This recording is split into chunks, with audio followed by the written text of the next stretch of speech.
कृष्ण ने महाभारत युद्ध के पहले शांति से समझौता करने के लिए पांडवों और कौरवों के बीच मध्यस्थता की। हालांकि दोनों ही पक्ष युद्ध लड़ने के लिए आतुर थे, लेकिन कृष्ण ने हमेशा चाहा कि कैसे भी युद्ध टल जाए। झगड़ों से कभी समस्याओं का समाधान नहीं होता है। शांति के मार्ग पर चलकर ही हम समाज का रचनात्मक विकास कर सकते हैं। कृष्ण ने समाज की शांति से मन की शांति तक दुनिया को यह समझाया कि कोई भी परेशानी तब तक नहीं मिट सकती जब तक वहां शांति ना हो। फिर चाहे वो समाज हो या हमारा खुद का मन, शांति से ही सुख मिल सकता है, लड़ाई झगड़ों से नहीं। कुछ लोग होते हैं जिन्हें हमेशा लगता है कि लोग उनके विषय में ही बात कर रहे हैं। वह यह सोचकर हमेशा परेशान भी रहते हैं कि लोग उन्हें पसंद नहीं करते, मगर वास्तविकता कुछ और ही होती है। ऐसे लोग संदेह करने के आदी होते हैं। पति पत्नी में भी कई बार ऐसी स्थिति आती है जब उन्हें एक दूसरे पे संदेह होता है। गीता में बताया गया है कि जो व्यक्ति किसी पर संदेह करता है वह कभी भी सुखी नहीं रहता। उसके मन में हमेशा शंका बनी रहती है जो उसे परेशान करती रहती है।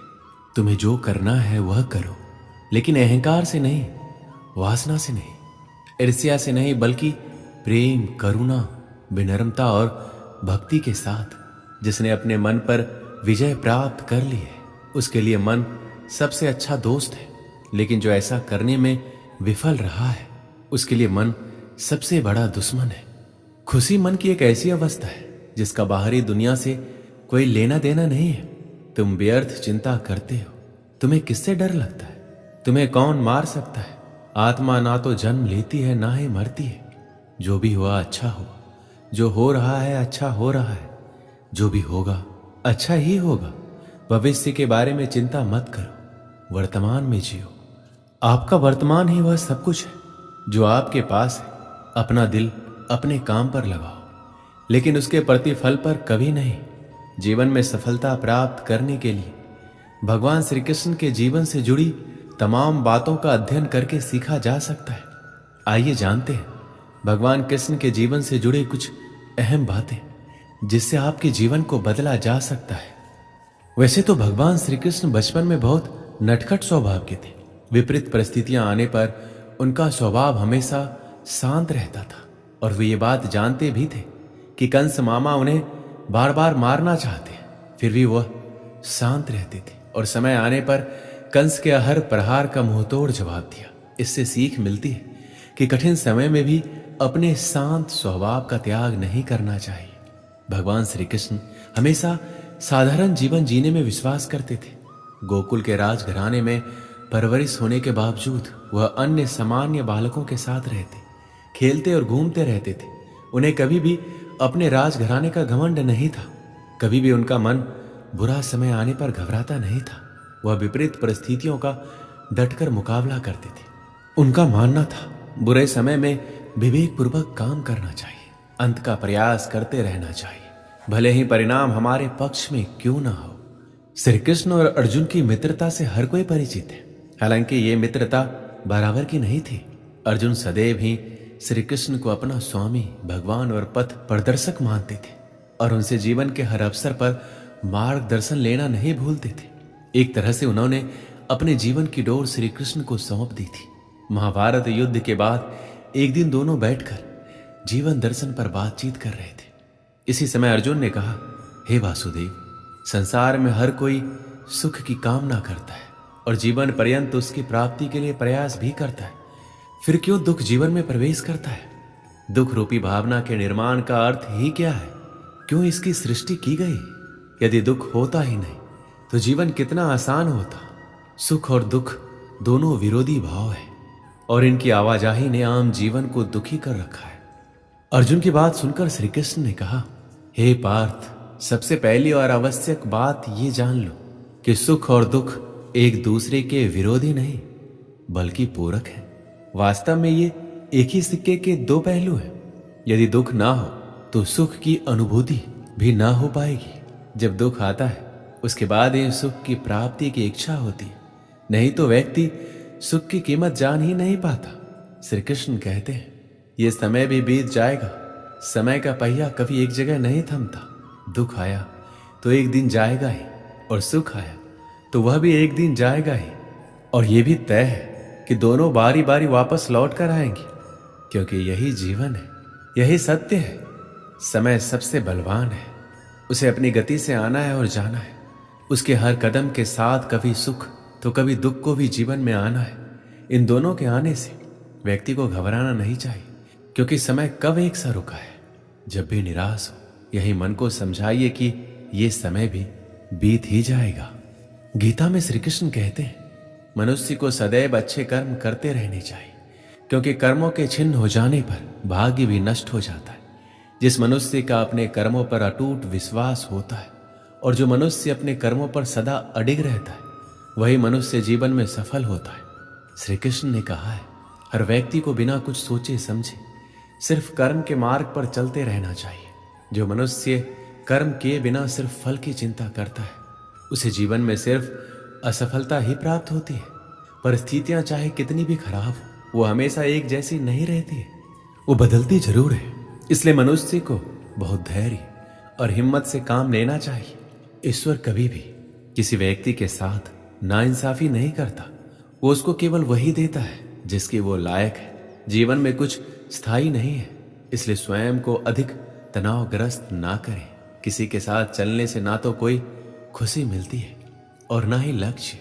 इसलिए मनुष्य को सदैव अपने कर्मों पर विश्वास करते हुए अकेले चलते रहना चाहिए। अकेला व्यक्ति जब चलना शुरू करता है तो उसके साथ कोई खड़ा नहीं होता। रास्ते में आप ही प्रश्न और आप ही खुद के उत्तर होते हो। संकट भी बहुत आते हैं, चुनौतियां भी ढेर सारी आती है, परंतु जो हर चुनौतियों को चीरता जाए और लगातार अपना काम करता जाए, वैसा ही तो हमें भी बनना है। अगर आपको भी सफल होना है तो आपको अपनी जिंदगी में हमेशा अकेले चलना होगा। आपको अपने लक्ष्य, अपने रास्ते खुद ही तय करने होंगे। अपने विचारों को, अपने सोच को लोगों तक अकेले ही पहुंचाना होगा। अकेले चलने का सबसे बड़ा फायदा यह होता है कि आपको बहुत कुछ सीखने को मिलता है, जो साथ में रहने से आप कभी नहीं सीख सकते।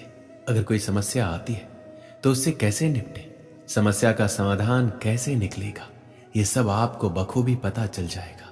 कोई भी व्यक्ति जो हमेशा भीड़ के साथ चलता है, वह कभी भी अपने फैसले खुद नहीं ले पाता। वह दूसरों की सलाह पर निर्भर रहने लगता है। जब तक आप अपने दिल की नहीं सुनोगे, आप अपने लक्ष्य से हमेशा दूर ही रहोगे। आप अपने आसपास मौजूद लोगों से राय ले सकते हैं, उनकी सलाह को मान सकते हैं, पर उन्हें फॉलो मत करें। जब आप किसी दूसरों की बातों को स्वीकार करने लग जाते हैं तो आपका अपना मोटिवेशन खत्म हो जाता है।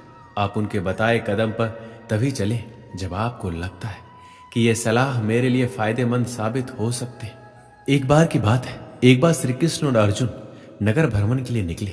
रास्ते में उन्हें भिक्षा मांगते हुए एक ब्राह्मण दिखाई दिया। उनकी दशा देखकर अर्जुन का हृदय दया से भर आया और उन्होंने उस ब्राह्मण को भिक्षा में स्वर्ण मुद्राओं से भरी पोटली दे दी। पोटली पाकर ब्राह्मण अपने सुखद जीवन की कामना करते हुए घर लौट ही रहा था। मार्ग में एक लुटेरे ने उसकी पोटली छीन ली। दुखी और परेशान मन से ब्राह्मण फिर से भिक्षावृत्ति में लग गया। अगले दिन अर्जुन की दृष्टि जब उस ब्राह्मण पर पड़ी तो इसका कारण पूछा। अर्जुन के पूछने पर ब्राह्मण ने पूरी घटना बताई। ब्राह्मण की पूरी व्यथा सुनकर अर्जुन को उस पर फिर से दया आ गई और इस बार उन्होंने उस गरीब ब्राह्मण को बहुमूल्य रत्न मानिक दिया। मानिक लेकर ब्राह्मण अपने घर पहुंचा। चोरी के भय से उसने मानिक एक पुराने घड़े में छुपा दिया। दिन भर की थकान के चलते ब्राह्मण को नींद आ गई। उधर ब्राह्मण की पत्नी भी नदी से पानी लेने के लिए चली गई, लेकिन रास्ते में ही हाथ से गिरकर घड़ा टूट गया। तब वो पुराना घड़ा लेने घर पहुंची जिसमें ब्राह्मण ने मानिक छिपाकर रखा था, और जैसे ही ब्राह्मणी ने नदी में पानी भरने के लिए घड़े को डुबोया, वह मानिक भी जल के वेग के साथ बह गया। ब्राह्मण को जब इस बात का पता चला तो उसने अपने भाग्य को दोष देता हुआ फिर से भिक्षावृत्ति में लग गया। कई दिन गुजर गए, ब्राह्मण वैसे ही भिक्षा मांगता रहा। इसी दौरान एक बार फिर श्री कृष्ण और अर्जुन नगर भ्रमण पर निकले। वहां उन्हें वही ब्राह्मण फिर से भिक्षा मांगता दिखाई दिया। अर्जुन तो हैरान रह गए। उन्होंने ब्राह्मण से इसका कारण पूछा। तब उसने सारी घटना कह सुनाई। सब कुछ सुनकर अर्जुन काफी निराश हो गए और गहरी चिंता में पड़ गए। तभी श्री कृष्ण ने अपना हाथ ब्राह्मण की ओर बढ़ाते हुए उसे 2 कौड़ियां दी। अर्जुन ने श्री कृष्ण की ओर देखते हुए आश्चर्य से पूछा कि प्रभु, मेरी दी स्वर्ण मुद्राएं और मानिक इस अभागे की दरिद्रता ना मिटा सकी, फिर इन कौड़ियों से इस ब्राह्मण का क्या होगा? अर्जुन के सवाल पर श्री कृष्ण ने कहा, वह ब्राह्मण देवता के पीछे पीछे जाए। ब्राह्मण भिक्षा लेकर घर लौटने लगा। तभी उसे पास की नदी में जाल में तड़पती एक मछली दिखाई दी। ब्राह्मण को उस मछली पर दया आ गई। उसने सोचा, इन कौड़ियों से मेरा क्या होगा? यह विचार करते हुए जाल में फंसी मछली का सौदा मछुआरे से कर लिया और कमंडल में मछली डाल नदी में छोड़ने चल पड़ा। तभी मछली के मुंह से वही मानिक निकला जो उसने घड़े में छुपाया था। मानिक देख ब्राह्मण खुशी से चिल्लाने लग गया, मिल गया, मिल गया। भाग्य बस उसी समय ब्राह्मण की मुद्राएं लूटने वाला लुटेरा भी वहीं से गुजर रहा था। उसने समझा कि ब्राह्मण ने उसे पहचान लिया। उसने भी पकड़े जाने के डर से स्वर्ण मुद्राओं से भरी पोटली ब्राह्मण को लौटा दी। ब्राह्मण के साथ अब जो घटित हो रहा था वह सब देख अर्जुन ने भगवान श्री कृष्ण को नमन करते हुए पूछा, हे केशव, ये कैसी लीला है? जो काम स्वर्ण मुद्राएं और मूल्यवान मानिक ना कर सका वह आपकी 2 कौड़ियों ने कर दिखाया। तब श्री कृष्ण ने कहा, हे पार्थ, ये केवल अपनी सोच का अंतर है। तुम्हारी स्वर्ण मुद्राएं देने पर उस ब्राह्मण ने केवल अपने सुख की कामना की, लेकिन मेरी कौड़ियां देने पर उसने मछली के दुख के बारे में सोचा।